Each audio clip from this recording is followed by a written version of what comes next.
மாண்பு நீர்வளத்துறை அமைச்சர் அவர்கள்.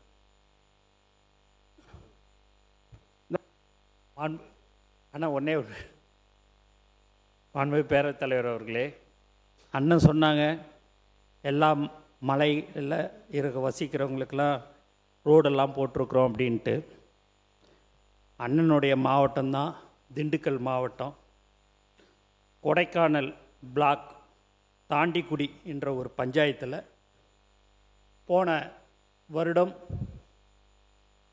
எங்கள் தலைவர் தளபதி அவர்கள் படப்பிடிப்புக்கோசம் ஷூட்டிங்கோசம் அங்கே போனார்.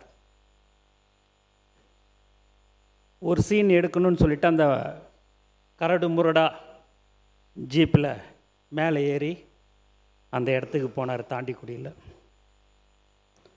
நானும் கூட போயிருந்தேன்.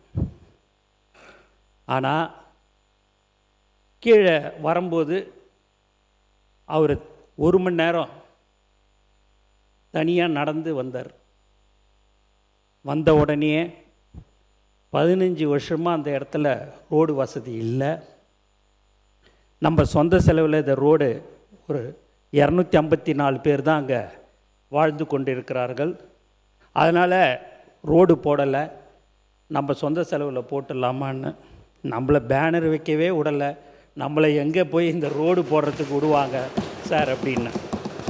நம்மளுடைய ஆட்சி கண்டிப்பாக வந்துடும் சார், வந்த உடனே போட்டுடலாம் அப்படின்னு சொன்ன சிரிச்சார். நான் பதவியேற்று 5வது நாள் முதலமைச்சர் அலுவலகத்திலேருந்து ஒரு நோட் ஷீட் வருது. என்னான்னு பார்த்தீங்கன்னா, அந்த தாண்டிக்குடியில் கிராமத்துக்கு ரோடு போடணும்னு சொல்லிட்டு போன வருஷம் மே மாதத்தில் சொன்னதை நினப்பு வச்சுக்கின்னு நான் அதை மறந்துட்டேன். எங்களுடைய முதலமைச்சர் அவர்கள் வந்த 5வது நாட்களே அதை போடுறதுக்கு சொன்னார். இன்றைக்கி சுமார் 5 கோடி ரூபாய் ஒதுக்கீடு செய்யப்பட்டு இன்று வேலை ஆரம்பிக்கப்பட்டிருக்குது என்பதை இந்த அவையில் நான் தெரிவித்துக் கொள்கிறேன். மாண்பு உறுப்பினர் அவங்க பேசுகிறாங்க. அவங்க மூலமாக அவங்க பேசுகிறாங்கல்ல, அவங்க பேசும்போது நீங்கள் வருங்க. அவங்க பேசுகிறாங்க உறுப்பினர், அவங்க நீங்கள் பேசுங்க. இல்லை அவங்க மூலம் பேசுகிறேன். உங்கள் உறுப்பினர் தானே பேசுகிறாங்க, பேசிட்டோம். இல்லை அதாவது இப்படி மாண்புமிகு அமைச்சர் அவர்கள் சொன்னது கூடம் நகர் என்று ஒரு நகர் ஏதோ ஒரு பகுதியில் இருக்கிறது. நான் சொல்ல பிரதான சாலை கிடையாது, தாண்டிக்குடியில் அது ஒரு பிரதான சாலை கிடையாது. கூடம் நகர் இல்லை, அது இல்லை. கூடம் நகருக்கு நாங்கள் பண ஒதுக்கீடு செய்து அதுக்காக ஒதுக்கிய பணத்தை அந்த டெண்டர் எடுத்தவர் இறந்து விட்டார். இறந்து விட்டதற்கு பின்னால் வீரகுமார்னு இறந்துட்டார். அதுக்கு பின்னால் இப்போ டெண்டர் வச்சாச்சு, அதுக்கு தான் அந்த பணி நடக்குது. ஆக அதற்கு டெண்டர் கொடுத்த ஆட்சியும் எங்களுடைய ஆட்சி என்பதை நான் தெரிவித்துக் கொள்ள விரும்புகின்றேன். இதில் குறிப்பாக எங்களது ஆட்சியில் கிராமப்புற உட்கட்டமைப்பு வசதிகளை மேம்படுத்துவதற்காக பல்வேறு திட்டங்களில் எல்லா திட்டங்களுடைய நிதிகளையும் ஒதுக்குறோம். ஒரு இன்னுக்குள்ளே கொண்டு வர ஒரு கிராமத்தினுடைய வளர்ச்சிக்காக, கிராம வளர்ச்சிக்காக எல்லா திட்டங்களையும் கொண்டு வர்றோம். அதில் பார்த்தீங்கன்னா அனைத்து கிராம அண்ணாமரவளர்ச்சி திட்டத்துக்கு 1200 கோடி கொடுத்துருக்கோம். அதே மாதிரி நபார்டு பிஎம்ஜி சுவையில் 3700 கோடி கொடுத்துருக்கோம். அதுபோக பெரிய அர்பனுக்கு 300 கோடி கொடுத்துருக்கோம்.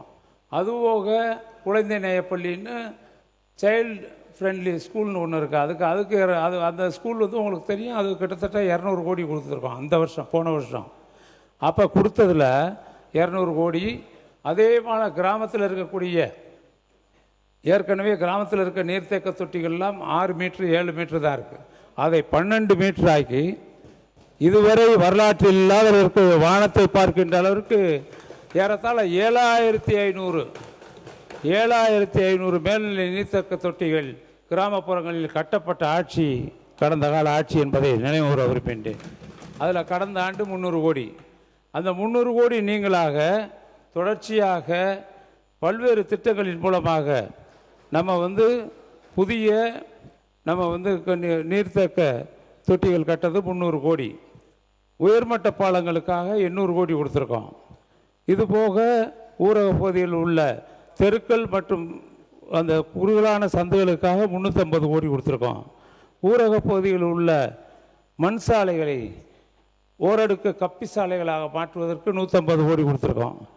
அதே மாதிரி கிட்டத்தட்ட அங்கே இருக்கக்கூடிய நீர்வளங்களை பாதுகாப்பதற்காக ஒரு 500 கோடி கொடுத்துருக்கோம். இது ஊராட்சி மன்ற கட்டடங்கள் கட்டுவதற்கு 157 கோடி கொடுத்துருக்கோம். அதுபோக நாமக்கு நாமே திட்டத்திற்காக 150 கோடி கொடுத்துருக்கோம். ஏறத்தாழ 8000 கோடி அளவிற்கு நாங்கள் நிதி அளித்திருக்கிறோம் கடந்த ஆண்டு. ஆனால் இந்த ஆண்டு நீங்கள் பெரிய அர்பனுக்கு ஒரு 1000 கோடி, அது மலை வளர்ச்சி பகுதிகளுக்கு சாலைகள் அமைக்க ஒரு 100 கோடி, இது போக 6000 கோடி கொடுத்துருக்கேன். மொத்தம் 7100 கோடி. இதை கணக்கிட்டு பார்த்தால் இந்த நிதிநிலை அறிக்கையில் கடந்த ஆண்டு நடந்த உள்கட்டமைப்பு வசதிகளுக்காக பிளே ஸ்டோர் மற்றும் ஆப் ஸ்டோரில் இருந்து பாலிமர் செயலியை QR கோடு மூலம் பதிவிறக்கம் செய்யுங்கள். செய்திகளை உடனுக்குடன் பெறுங்கள்.